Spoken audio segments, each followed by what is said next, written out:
Today we're going to be looking at how to actually apply like situations in which you could use a lot of this exponential growth and decay.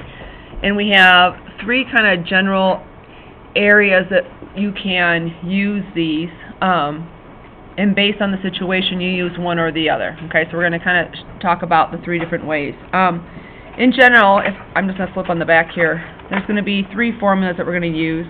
One that's going to look like this.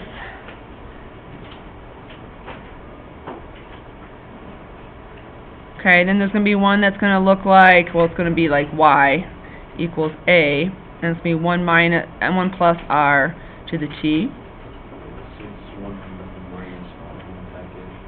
What's that?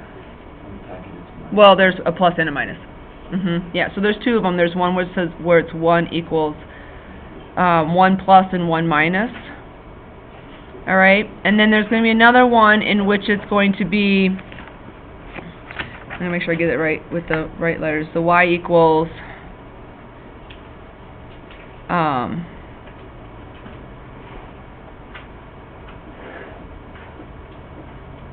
actually they make it k. Is that H or N?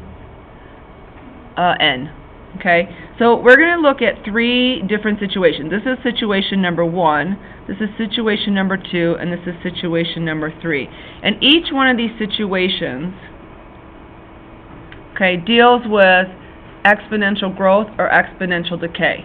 Okay, when you see positives, we're talking about growth, and when you see negatives, we're talking about decay. All right, and if you can kind of see it, they're all really the same formula.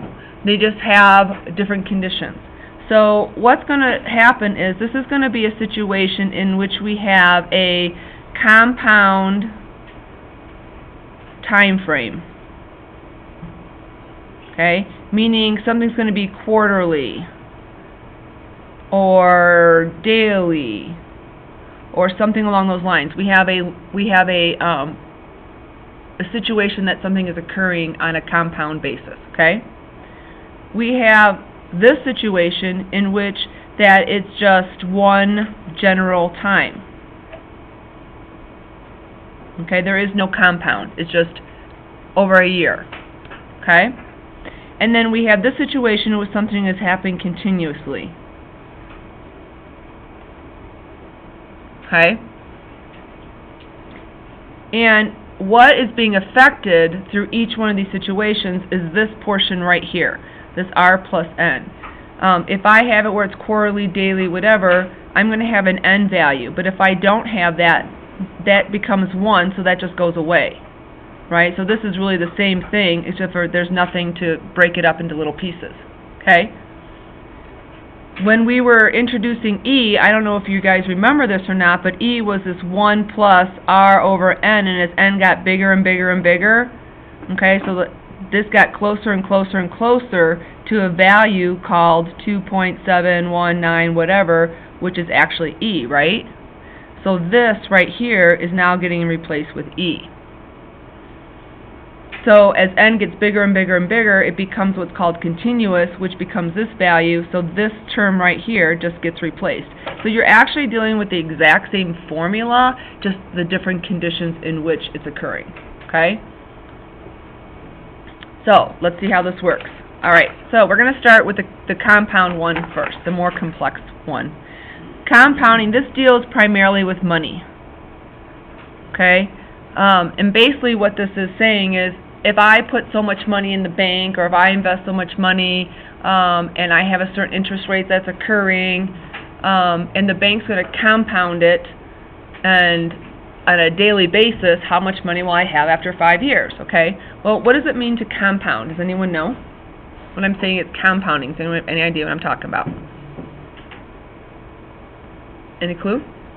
Okay. Well, how the banking system works, or how the financial world works, is as follows. Let's say you put money into the bank, okay? So I'm going to throw in, let's say I throw in $500, okay? And the purpose of putting money into a bank or a financial type of investment is so that money grows on top of itself. So I'm handing someone $500, and I want them to give me more money back, right? So they do something with my money that causes it to grow, okay? Well, So they're going to give you what's called a rate. So they're going to say, we're going to give you 5%. So the bank wants your money so it can lend it out. Financial institutions want your money so they can lend it out. Okay? So for every, like if you go into a bank, if you deposit $500, the bank only keeps 10% of it. And the rest of it they loan out to other people. Okay? And as they loan it out to other people, then those people have to pay money for using the money, right? So they want to encourage you to bring money into the bank so they have money to lend out. Okay? So they're going to say, hey, we'll give you 5% on the $500 you're bringing in, so your money's just going to grow for letting it sit there, and you're going to let me use your money then and lend it out to other people, and I'm going to make money off of them. That's how financial institutions make money. Okay? So you want the interest that they're going to put onto this to be added at a more frequent basis than less. So if they just say 5%, let's say they do it in 1 year, you're going to have $500 multiplied by 5%, right? So that's going to be what?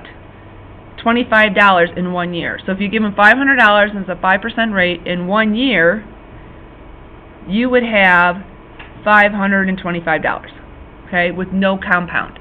What compound does for you is as follows. Let's say it's daily.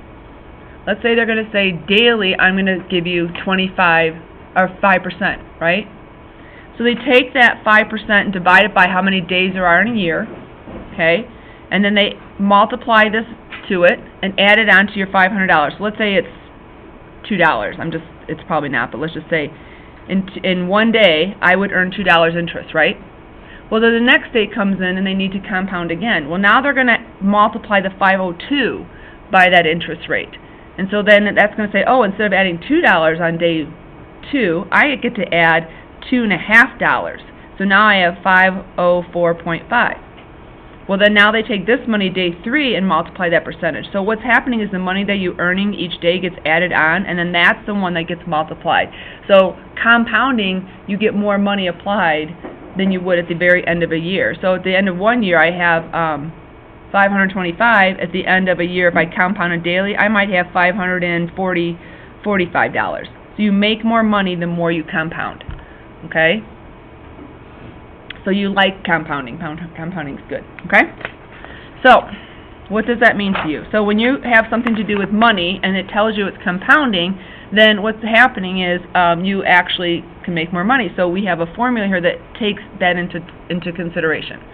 So we have a bunch of variables in here, and what are the variables? Okay, the A is going to be what we call the final amount that you're looking for. Okay. P is going to be what we call the principal or the initial amount. So we call it principal or the initial amount. So it's what am I starting with? What am I bringing to the bank initially? Okay. Then we have R, which is the rate. Now realize, you guys, this needs to be in percentage or decimal form. So like a rate, if it's 5%, that is actually 0.05. Okay? If a rate is 10%, that is going to be 0.10. So you always move the decimal over 2 to the left when you calculate R. Okay? T is the years, the number of years that the money is invested. And then N is what we call the number of times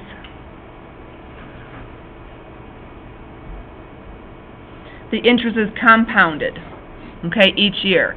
So we have a lot of different options here. We have annually. If this is N is going to equal, if it's annually, it will equal 1. If it's semi-annually, how many times is semi-annually? Twice a year. So N will equal 2. Yes? Does it say number of times on this line? Yeah, number of times.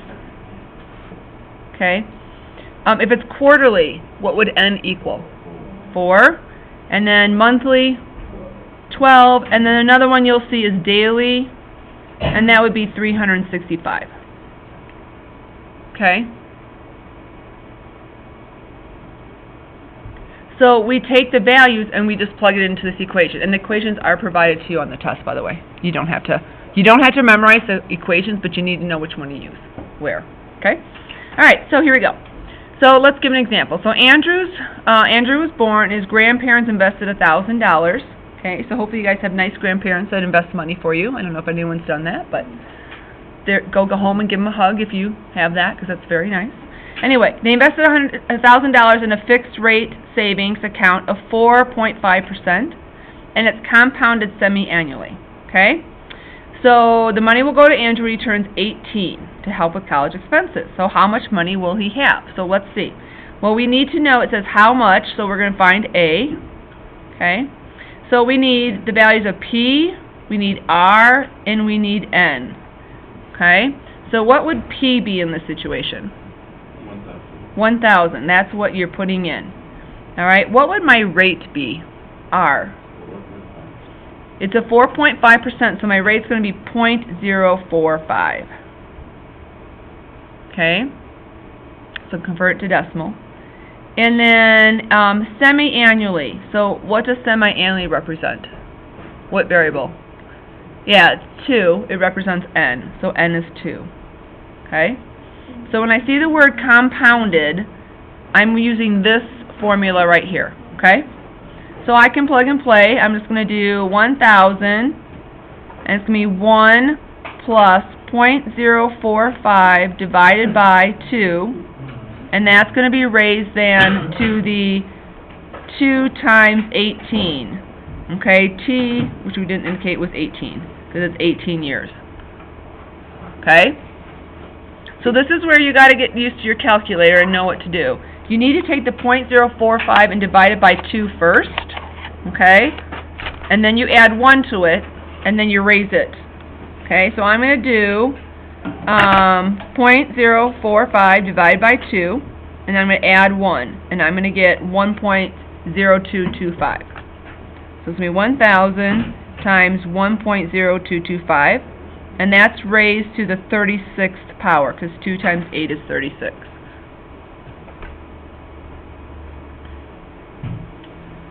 Right? Yeah. Yeah, it's because it's n times t, so I take the n times the t, and then that's the power. It's raised to that.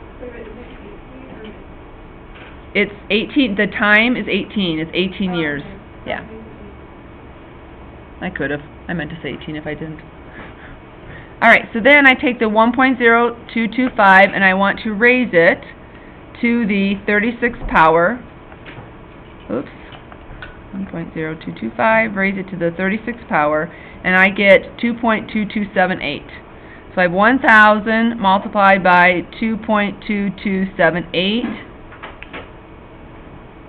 and then I multiply that by 1,000, and then I get $2,227.81, and that's approximately that much money you'd have. So that's how much money so basically the grandparents put $1,000 in the bank 18 years ago. They did nothing with it. And 18 years later, the bank is giving them $1,227 more than what they put in due to compound interest. Okay? Does that make sense? So now, the question is, well, what happens if I have it compounded daily? So what changes if it's asked for compounded daily? The n changes. So everything remains the same.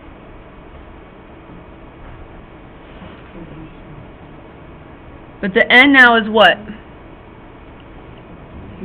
365. Okay. So then I just plug it back in. So I say A equals the 1,000.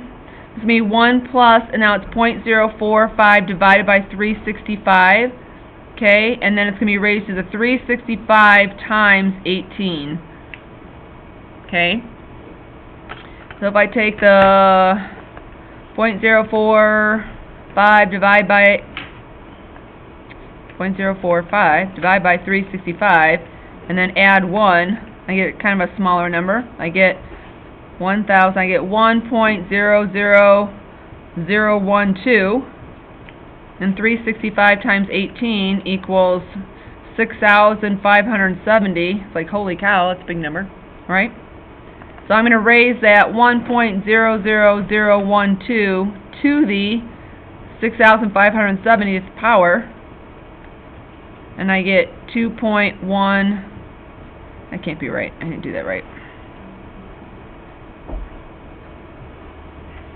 Would you guys get something else? Should get 2.443. So let's see, 1.00012 and raise that to the 6570. No, why is that wrong? The number when you divide it is 1.252. No, maybe I didn't do the division right.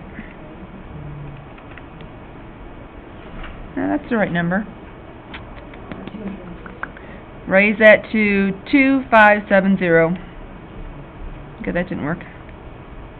What I got 0.045 divide by 365 equals, add 1 equals, raise it to 6570 equals, there we go, 22478-ish, 1000. I got you should get 2 point something. Okay? And then when I multiply that by 1,000, I should get $2,247.79. Okay? So you should get, if you're compounding more often, your number should be higher. That's why I was like, that's not right what I was doing, because I was getting a lower number. So you should get more. So you make $40 more if you compound it daily than you do if you compound it semi-annually. Okay? So again, when you're dealing with money and it's compounding, okay, this is the one you want to use. Okay? Alright, so then, what are my other situations? Well, now we're going to move to this one. Okay?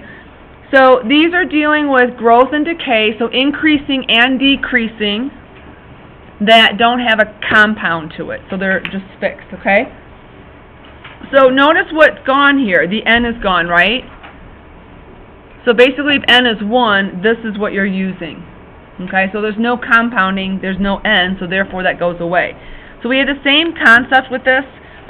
They just use different variables, but they represent the same thing. So now it says y equals a. Well, y is still your final. A is still your initial. Okay.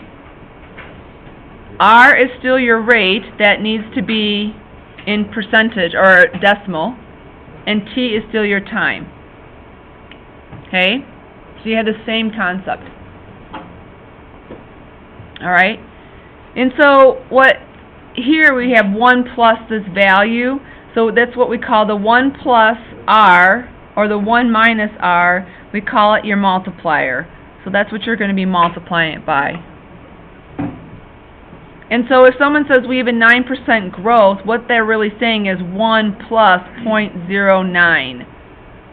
And so your multiplier becomes 1.09. That's like the multiplier inside. Okay?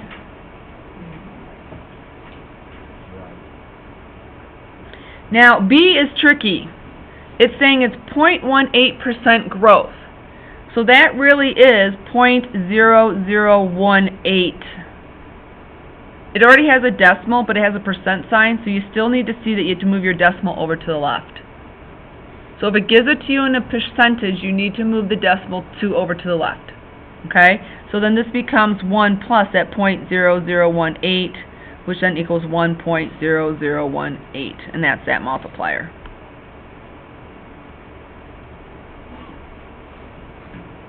Okay? If something says doubles, it means it's going to be 1 plus 1. Well, then just becomes, your multiplier just becomes 2.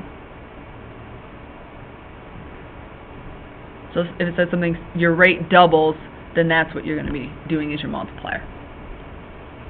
Okay? And then you have a growth and you have decay. So decay is where things are decreasing. And that's the same concept, but now you subtract it. So what you have here is a 0.09 decay. That's going to be 1 minus 0.09, right? And then that becomes what? 0.91 is what you multiply it by.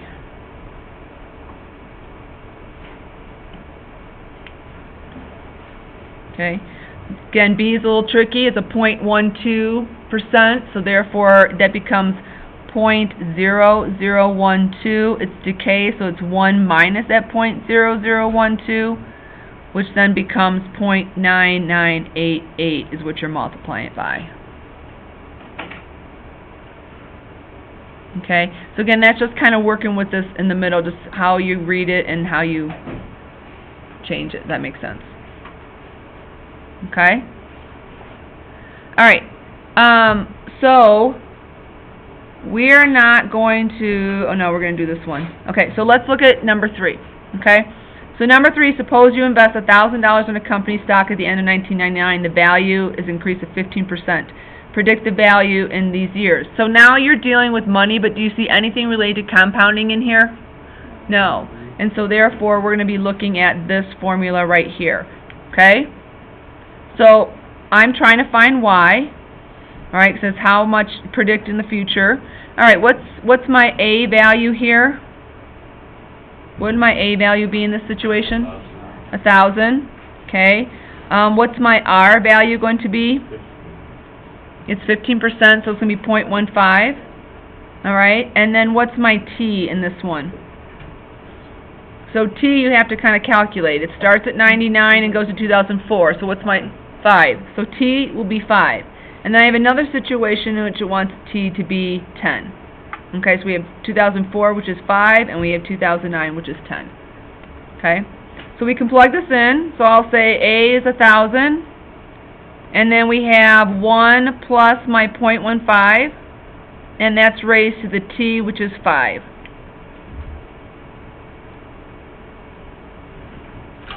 Okay, so I do the 1,000 and the 1.15, that's raised to my 5. So if I do that, I'm going to get, let's see, 1.15 raised to 5, and that equals 2.011. So I have 1,000 multiplied by 2.011. And so in 5 years, I will approximately have $2,011.36. So in 5 years, putting in $1,000, doing nothing, I'm going to get $1,000 back. Yes? So on the test, you said it'll give us the equations, right, with the formula? It will not. You will have a formula sheet. But It won't tell you which one to use. So that's why I'm trying to give you those little hints. Yeah. Okay? Even let's say you say, oh, it's money, I'm not sure which one to use. When you do this, you'll see that n is 1, right? Because you won't have any compound quarterly, daily, so n would be 1. And if you plugged it in, you would end up with that anyway. So if you're dealing with money, feel free to just jump right into this one if it's an increase, okay? Because it will just clear out, okay?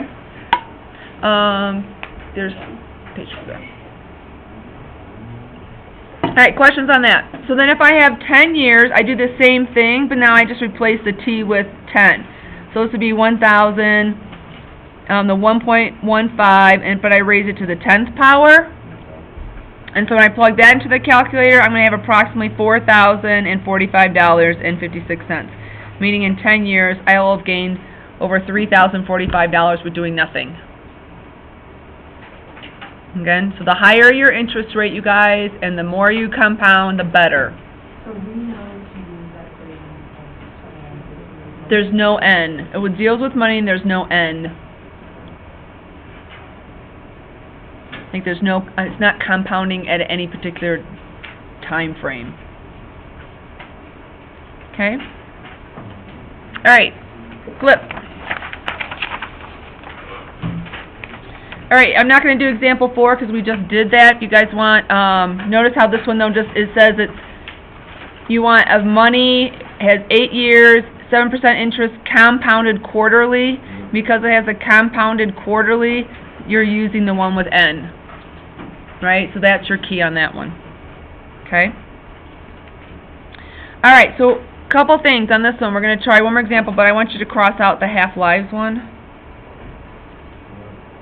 You guys get that in chemistry? And you can cross out the one on top on half-lives. Half-lives are great. They're great, and you'll get them in chemistry because we don't have enough time to get one more example. Okay. Earth science? Awesome. Alright, so now, we're going to look at We're going to look at this example here. This is actually a really real-life example that is something you should think about. Do you guys know that cars depreciate like 30% the minute you drive it off a lot? Yeah. Okay. It's not good. A brand new car, the minute you drive it off the lot, its value is like 30% less of what you just bought it for. So if you get in an accident within a block, right, and you total it, you may not actually get back the amount of money you actually just paid for it. Okay? Because cars do appreciate that quickly. If you are taking a loan out on a car, you want to know how much that car will depreciate over time based on how much your loan is. Because if, let's say, in 3 years you're getting in an accident and you have $10,000 on a loan, but your car is only worth $8,000, you're just eating $2,000. Okay? You always want your car to be worth more than what you have on a loan. Okay? You just do. And this is an example of you would know how much I should have out when. Okay? So an example is you buy a car for $15,000. Okay? So let's say you have a loan for $15,000. And it decreases at an average rate of 8%. Okay? Predict the value of the car after 4 years and after 7 years. Is there anything in here that says something about compounding? No. So therefore I'm going to be going to the y equals A1. Now I'm doing plus r or minus r. I'm decreasing. Yeah, I'm going to do the minus r this time, to the time. Okay? So what is my A value here? What would my A value be in this problem? 15,000. Okay? What was my R value here? 0.08. And then what is my time? We have 4 and we have a time equals 7. Okay? So if I calculate this out, I have y equals the 15,000. Okay? 1 minus 0.08. And that's to my time of 4. So it's going to be 15,000. And that will be 0.92 to the 4th power. Okay? And remember how if b is less than 1, it's decreasing. See how that worked? If you noticed that or not, but there you go. So now we know it's going to be decay. So I have 0.92, and I'm going to raise it to the 4th power, and I'm going to multiply it by 15,000. And when I do that, it tells me that in 4 years my car is worth approximately $10,745. So if I have a loan on my car, I want to make sure that I have less money than $10,745 left to pay on it. Okay, you want your car to be worth more than what you have to owe on it. Okay? If I say, well, what's it worth in 7 years? So that becomes y equals the 15,000, 1 minus the 0.08 to the 7. And then when I do that, 0.92 raised to the 7th power, I should get approximately $8,367 is what my car is valued after 7 years.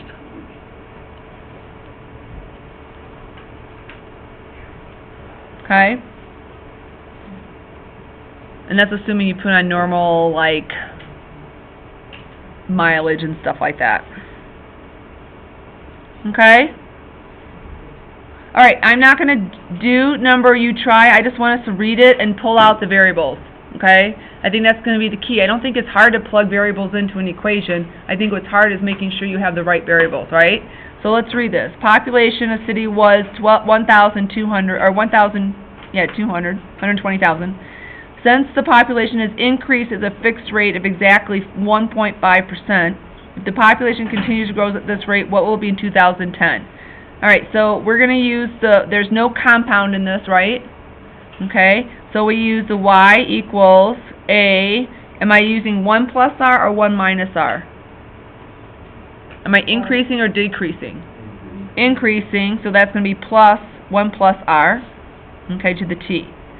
So what would be my a value? What is my initial starting value?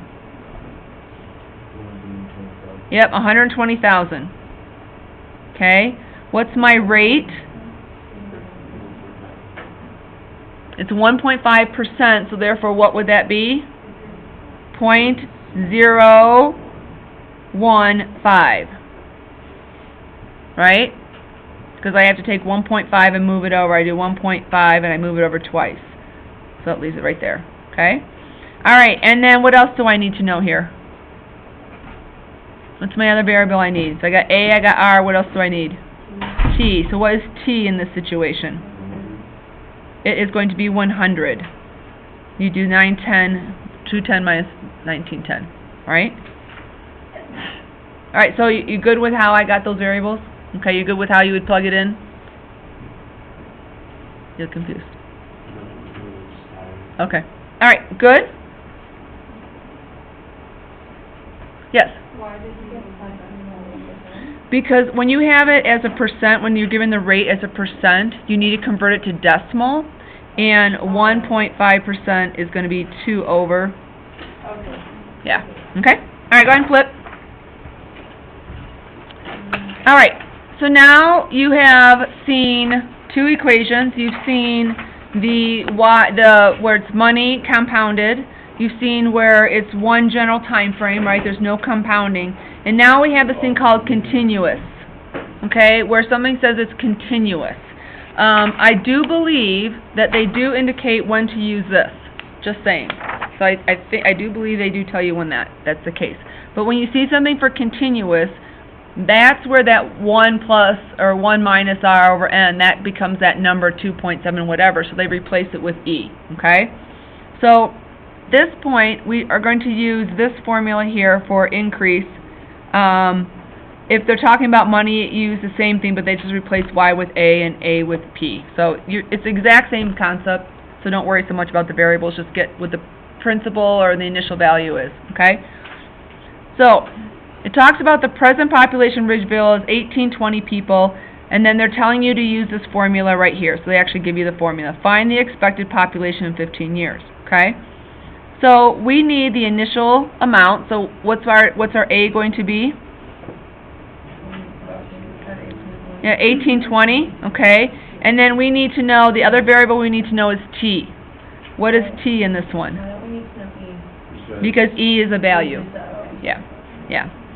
Because that's the hardest thing to remember, is E is actually a value versus a variable. Because we're so used to seeing letters being a variable, but that E is an actual value. Yes? E is the only one that's like that. Correct. Correct. And then what is T here? 15. So this is kind of just a plug and play. You got y equals the 1820. It's going to be multiplied by E, and that's going to be raised to the 0.0425, which is what they gave us for R, and then that's going to be multiplied by 15. So that's 0.0425. When you're doing competitors, you just plug E. Yes. Okay. So what we want to do at this point is we want to calculate this point, this right here, right? So this is going to become y equals the 1820e to the whatever that is. So let's multiply 0.0425 times 15, and then you should get e to the 0.6375. Okay, so you want to calculate the power first and then raise it to that, right? So now what I do is I'm going to take my e. So on your calculator, guys, we're not using ln, we're using the e. So on mine, I don't know if you can see it, I'll zoom in on it. It's this second right here, so it says second e to the x, right? So I'm going to take my second e to the x, and I'm going to raise it to that 0.6375. Okay, so I actually take e and I raise it to that, and that's going to equal 1.891. So this is going to be y equals the 1820, and then that's multiplied by 1.89, I'll just say 2 to round it. Okay, yeah. Oops, sorry. Okay. So this right here is the e to the 0.6375. Okay, and then I just multiply that by the 1820 then, and then I should get approximately 3,442.97. Now here's the thing, we're talking about population, guys, so we don't really have, you know, 9.97 of a person, Okay, so we're going to say approximately, I would just say 3,442, because we're not quite to the next one yet. Does that make sense? Okay. Or round up. Either way, you just don't make it a .97 of a person. Don't cut off their limbs. Okay? Don't cut off their hands. Okay. All right, so now, questions on what I just did. So now, the only thing that's going to be different then on that you may be asked is they may ask you, now, like, what if I know why, and I need to solve for time? Because this one says, when will the population double? So it's saying when. Well, when is time, isn't it? Right? So, in this situation, well, what is the population when it doubles? What's that value? That's going to be the 3,640, right? That's the double population. So now they're saying, well, we know when the population is 3,640, but when will that be? So now you actually have a different variable to solve for, don't you? All right? We still know A, that's the 1820. Okay? What we don't know is T. That's the one that we don't know. So it says, when is this? So let's just set this up and see what's occurring. Well, so now instead of being Y, it's 3640. That's going to equal my 1820. E to the 0.0425 T. Oh my gosh, what do we have here? What am I trying to solve for? I am, and T is the what? It's the exponent, right? So, what are we going to have to do? Well, when we're trying to solve for the exponent, and we have an E, we need to raise it to the what? The ln, right? Okay, so let's get E by itself. So I'm going to divide by the 1820. It should equal 2 because it doubled, right? So that's going to be 2 equals E to the 0.0425 T. Well, this goes to the homework. I have a variable I'm trying to solve for is the exponent. I have an E, so my same base needs to be ln. So I'm going to do ln of 2 equals ln of E to the 0.0425 T. Okay? Good with what I just did? Alright, what happens to this ln of E here? It makes 1. I'm kind of running out of room, so I'm going to go down here. So therefore, it's ln of 2 equals 0.0425 T. Well, now what do I do to solve for T? Yeah, so just divide by 0.0425, divide ln of 2 by 0.0425. Can I plug this into my calculator? I sure can. Alright, so I'm going to do ln of 2, and then I divide that by 0.0425, and that's going to equal, T equals approximately 16 years, 16.3 years. So in 16.3 years, the population will double.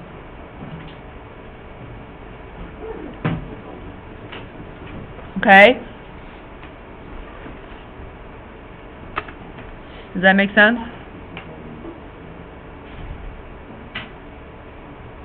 Yes.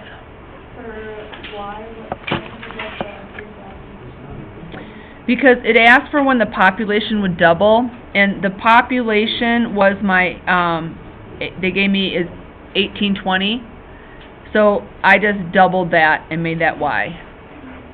So it's just saying, when would this number be, like, double that amount, which is our final. Okay? Alright. So, do you want another example? Okay. On the let's just walk through like what you would actually have for the vitamin one. I won't go through it, but then you guys can start working on homework, okay?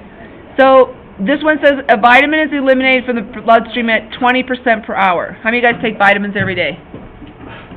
If not, you should take vitamins. Okay. So the vitamin reaches a peak level of 300 milligrams. Predict the amount that will remain 2 hours after the peak level. Okay, so it's telling us to use these equations, the E equations, okay? I'm saying eliminate. Is it a positive or is it a negative? It's a negative, so we're going to use the one that has the negative value up there, okay? So, let's read through this. The rate of about 20%, so what does that represent? It's R or K, they have it as K. So our rate is going to be 0.20. Alright? The vitamin reaches a peak level in the bloodstream of 300 milligrams. So what variable does that represent? It's my initial value, A. Okay, so that's where I'm starting with. That's my main initial value. Okay? Predict the amount of vitamin remaining after 2 hours. So what does 2 hours represent? Time. So T is 2. Okay? So if I set this up, it's going to look like this. Y equals 300 E to the negative 0.2 times 2. Okay, so then you could simplify as Y equals 300 E to the negative 0.4. Okay? And then you could do it again with the 7, and that would be Y equals 300 E to the negative 0.2 times 7 for the 7 years. Or 7 hours. Okay? Do you see how I found the variables and plugged them in? Yes, question? So, do you have to change T between them to like hours or days or No. No. Yeah, whatever they give you for that unit, that you just then display your answer in that unit. Yeah. Okay? Alright, so questions on how I found those variables and how I plugged them in. Alright. I'm curious as to why the 0.2 is negative. Because the form, it's a decay, like it's a decrease. Eliminating means it's decreasing, so you're using the one that has the negative. Okay? So now you're going to be asked the question, when will exactly half of the vitamin remain? So it's looking for when. What is it looking for when it says when? It's looking for time. Okay, so we don't know time. Okay, so this one, what is half of the vitamin? So what did the initial vitamin start with? 300. So what's half of that? 150. Right, so then you're going to go 150 equals the 300 E to the negative 0.2 T. Right, so half of it is going to be 150, which is your Y. You don't know T. So at this point you have it where you're solving for the exponent and it's E, so you have to get E by itself, raise it to ln, solve for T. Does that make sense? You want me to do it? I can. So this is going to be 1/2. So I take 150 and divide by 300, and I get 1/2 equals E to the negative 0.2 T.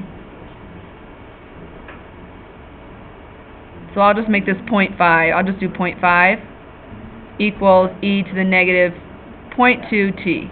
I raise both sides to ln. So it's ln of 0.5 equals ln of E to the negative 0.2 T. Good so far? Alright, so then I have ln of 0.5.